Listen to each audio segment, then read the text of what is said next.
Good morning. आज का topic हम लोग का है वो है अनुस्वार। इसे क्या कहते हैं? अयोग वाह। क्या है? अयोग वाह।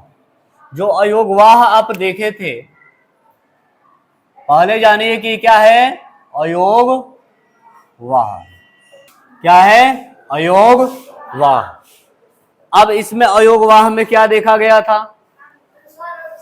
अंग और अह। अयोग वाह में दो चीजें थी, अंग और अह। अब जानते हो बेटे इसको क्या कहते हैं? अनुस्वार। क्या कहते हैं?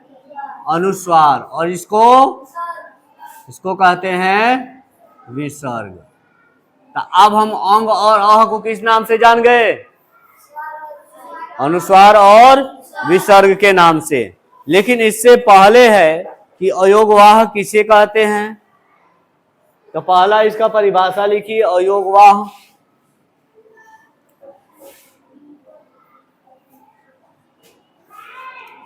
अयोगवाह। अयोगवाह क्या है?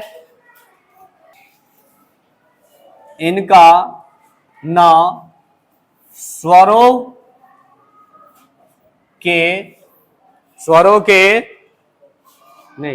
से इनका न स्वरों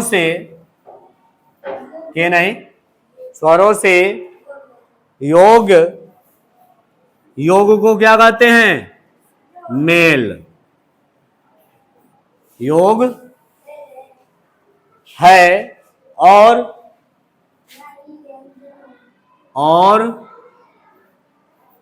ना ही व्यंजन से व्यंजनों से और ना ही व्यंजनों से क्या है? मेल है। योग या मेल है। इसी कारण ये अयोगवाह कहलाते हैं।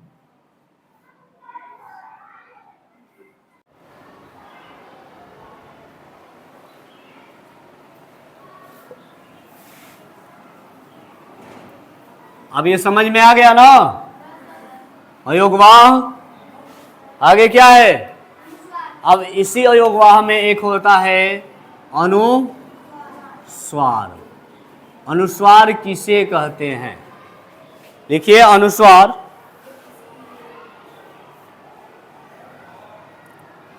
जब किसी वर्ण का उच्चारण करते समय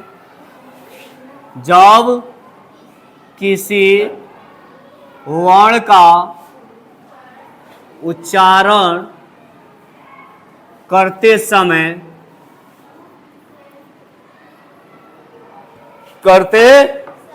समय मुख से निकलने वाली वायु मुख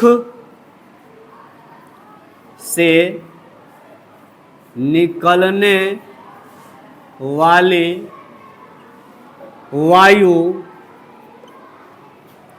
वायु क्या है? नाक से निकलती है। मुख से निकलते वाली वायु नाक से निकलती है। नाक से निकलती है तो उसे हम क्या कहेंगे? तो उसे कहते हैं अनुस्वार। निकलती है तो उसे अनुस्वार कहते हैं। क्या कहते हैं? अनुस्वार कहते हैं।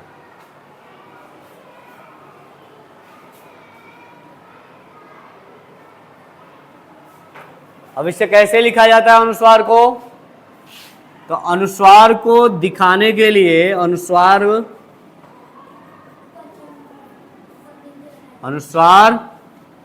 को लिखने के लिए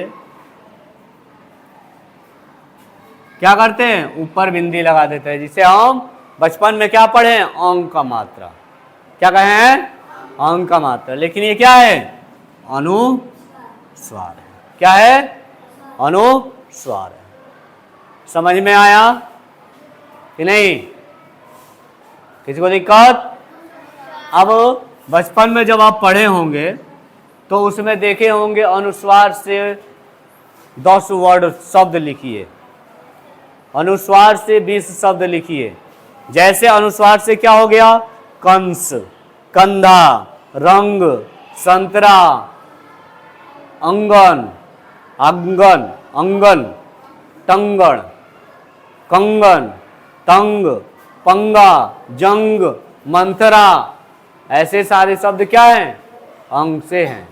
तो आप इसको अंक के मात्रा से जो अनुस्वार से शब्द हैं उनको आप चाहें तो जो आपके घर में छोटे बच्चे होंगे यूकेजी क्लास के, 1 क्लास के, उनके हिंदी के किताबों में अनुस्वार से बहुत सारे शब्द मिलेंगे जो आपको जानना चाहिए और पढ़ना भी चाहिए। और आपके किताब में भी बहुत सारे शब्द हैं, उनको भी जानिए और अपने छोटे भाइयों का किताब को भी देखकर उस शब्दों को जानने का प्रयास कीजिए कि आप समझ पाए कि कौन से अनुस्वार, कहाँ पे अनुस्वार लगेगा, कहाँ पे अनुनासिक लगेगा, कहाँ पे विसर्ग लगेगा।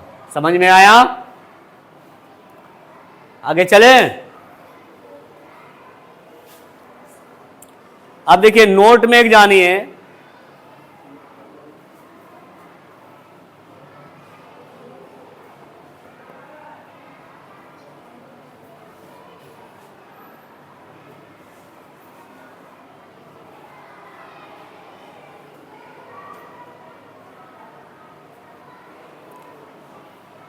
अभी नोट में जान लीजिए कि जितने वर्ण हैं कचटपा वर्ग है ना, उसका 5वां वर्ण क्या होता है, अनुस्वार होता है।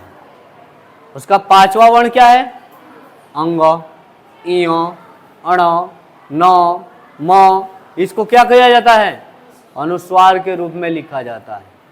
जैसे एक उदाहरण के तौर पे यहाँ पे मिटाए कि यहीं पे लिख दें, चलो यहीं पे देखो। अब जैसे लिखा है संबंध,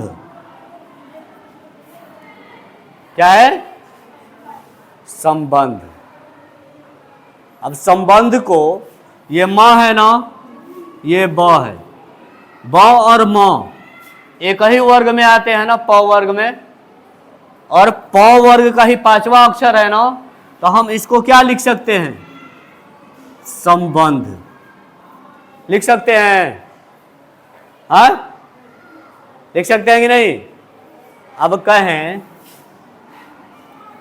चंचल, ये चंचल क्या है, चंचल क्या है, या का न नहीं है, ये इयो है, चंचल। अब चंचल यानी कि या अनुस्वार बना है ना, च का अनुस्वार बना है, तो यहां पे देखिए च, य, च, ल, ये है, इसका क्या बना, चंचल।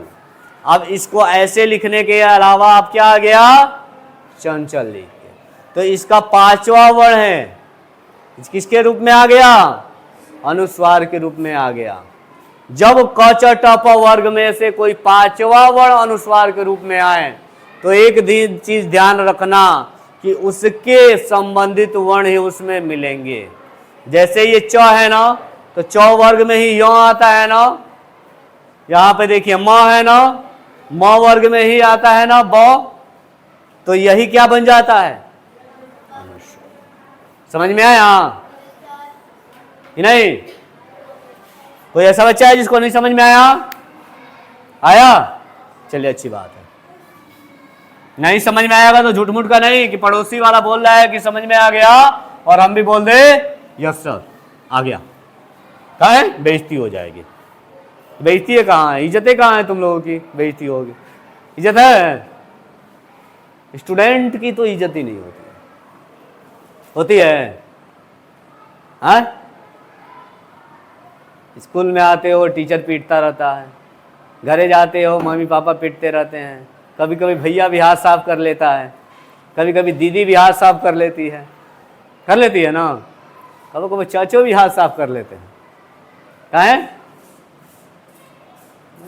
इज्जतें नहीं है। लेकिन हम अपने आप को समझते हैं कि हमारी इज्जत है और शर्माते हैं क्लास में पूछने के लिए। जब क्लास में पूछना होता है तो शर्म आती है। यार सोचो कि तुम बेइज्जत हो, तुम्हारी इज्जत कब बनेगी? जब अच्छे से पढ़ोगे। जब अच्छे से पढ़ोगे तो तुम्हारी इज्जत बनेगी, क्योंकि जब युवा होगे उस समय तुम्हारे पास नौकरी होगी, अच्छा पैसा होगा, तब नहीं इज्जत होगी। जब पैसा नौकरी नहीं होगी तो क्या होगा? तो वहां कोई मारेगा नहीं, बेइज्जत कराएगा। मालूम चला कि पापा बेइज्जत कैसे करेंगे? शादी करा देंगे, वो भी एक बेइज्जत ही कराएंगे, शादी करा देंगे। अब तुम्हारी कैपेसिटी हो ही नहीं रही है, तब तक तुम्हारी बीवी आएगी, वो तुमको बेइज्जत करेगी। अब वो कैसे बेइज्जत करेगी? हमको साड़ी चाहिए तो हाँ आज हमको घुमाने ले चलिए, तो आज बच्चों के लिए ये कीजिए, बच्चों के लिए अच्छे स्कूल चाहिए। जब वो सारी चीज़ें नहीं रहेंगी तब क्या करोगे? तो अपने आप से घुटन करोगे कि ये भगवान बचपन में पढ़ लिए होते तो आज हम भी अपने दोस्त के जैसे 50,000 लाखों रुपया कमा रहे होते। क्योंकि उसी में आप ही के दोस्त में कोई पढ़ा लिखा अच्छा पढ़ेगा लिखेगा तो पता चलेगा पैकेज कमा रहा है, 10-20 लाख सालाना उसका पैकेज है, और आप मजदूरी करते हुए, ऑटो चलाते हुए, रिक्शा चलाते हुए, किसी के दुकान पे काम करते हुए जब मिलेंगे तो कैसा प्रतीत होगा?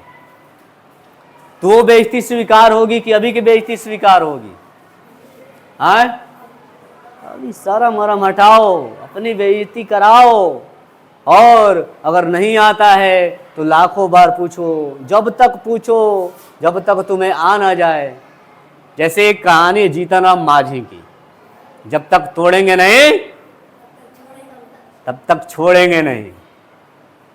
यानी कि जो चीजें नहीं आ रही है जब तक आएगी नहीं तब तक टीचर को छोड़ेंगे नहीं, पकड़े रहेंगे, उनसे बार बार पूछेंगे, चाहे उसके लिए हम हथौड़ी और छेनी का ही वार क्यों न सहना पड़े। क्योंकि अभी हथौड़ी और छेनी का वार सह लिए तो आगे फ्यूचर हम क्या हो सकते हैं? बेहतर बन सकते हैं ना। जैसे एक कहानी है, कहानी क्या है? एक बार एक मूर्तिकार, एक व्यक्ति को जरूरत पड़ी 2 पत्थरों की, एक पत्थर की जरूरत पड़ी तो गया वो पत्थर ढूंढने। तो रास्ते में उसे एक पत्थर मिला।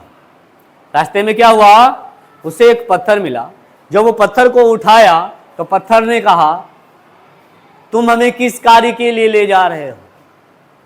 मूर्तिकार ने कहा कि मैं तुम्हें मूर्ति बनाने के लिए ले जा रहा हूं।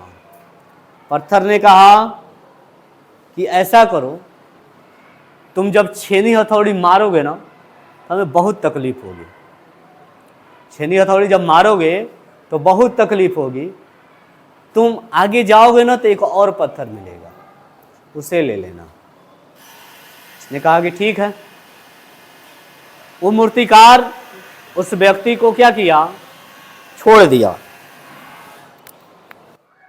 उस व्यक्ति को छोड़ दिया मूर्तिकार और आगे बढ़ा।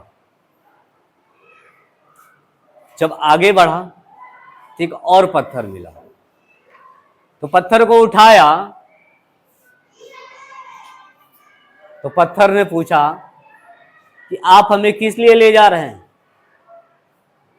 उसने कहा कि मैं तुम्हें ले जा रहा हूं मूर्ति बनाने के लिए, ईश्वर की प्रतिमा बनाऊंगा। उसने कहा कि ठीक है, अब इससे अच्छी जिंदगी क्या होगी।